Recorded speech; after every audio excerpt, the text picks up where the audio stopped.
réalisé individuellement ou en groupe. Lors de la préparation au concours de résidanat, la question se pose souvent.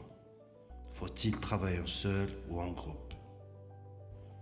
Travailler seul, pour qui et pourquoi? Le travail individuel est adapté aux personnes qui préfèrent un environnement calme et sans distraction, ont une méthode de travail rigoureuse et autonome, souhaitent avancer à leur propre rythme sans dépendre des autres. Conseil: si vous choisissez de travailler seul, organisez vos journées avec des objectifs précis, structurez votre emploi du temps et évaluez régulièrement vos progrès. Le travail en groupe, un levier puissant pour réussir. Le travail en groupe présente des avantages uniques, à condition qu'il soit bien structuré et organisé. Voici pourquoi et comment exploiter cette méthode. Les avantages du travail en groupe. Le partage des connaissances. Chaque membre du groupe apporte ses points forts. Cela permet de combler mutuellement les lacunes et d'aborder des sujets complexes plus facilement.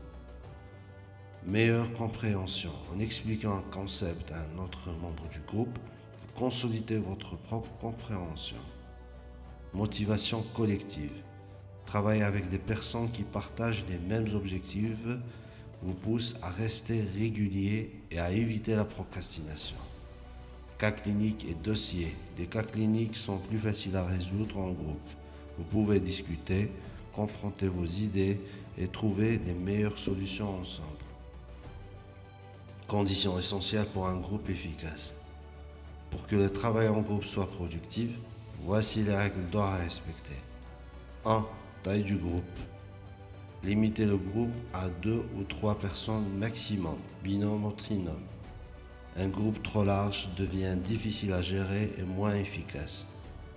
2. Niveau de préparation équivalent. Les membres doivent être à un niveau de connaissance et de préparation similaire pour avancer ensemble. Si les écarts sont trop grands, cela peut frustrer les uns et ralentir les autres. 3. Sérieux et engagement. Tous les membres doivent être motivés, impliqués et réguliers dans leur travail. Chaque membre doit respecter les horaires et les objectifs fixés par le groupe. 4. Évitez la compétition. La compétition au sein du groupe est contre-productive. Comparez-vous uniquement à vous-même. Mesurez vos progrès par rapport à vos performances passées, pas celles des autres. 5. Répartition des tâches. Alternez les rôles, préparation des sujets, animation des discussions et correction des exercices. Assurez-vous que chaque membre contribue de manière équitable. Organisation pratique du travail en groupe. Voici une méthode pour structurer vos sessions de groupe. 1. Planifiez à l'avance. Déterminez les sujets à aborder lors de chaque séance. Répartissez des responsabilités. Par exemple, chacun prépare une partie d'un sujet ou d'un cas clinique. 2. Fixez des objectifs clairs. Par exemple, à la fin de ce module, nous maîtrisons les points clés ou les résumés ou même les QCM. 3. Alternez les approches.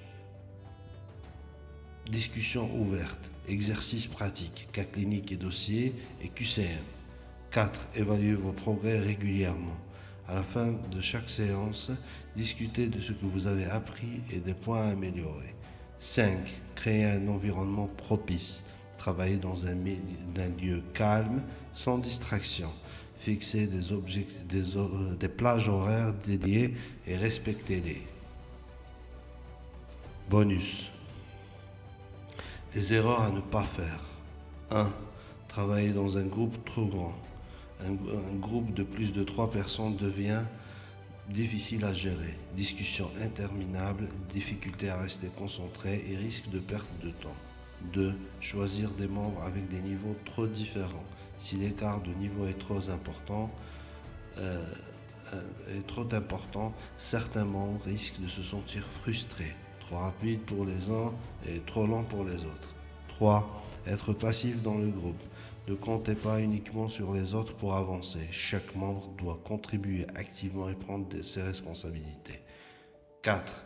confondre travail en groupe et moments sociaux. Bien que l'ambiance conviviale soit importante, le travail en groupe doit rester productif. Éviter les longues digressions et des pauses excessives. 5. Ne pas fixer des objectifs clairs. Travailler sans plan précis ou sans répartir les tâches peut rapidement transformer une séance en perte de temps. 6.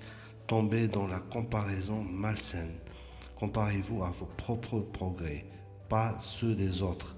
Se comparer constamment pour créer du stress ou un manque de confiance. 7. Négliger le suivi individuel.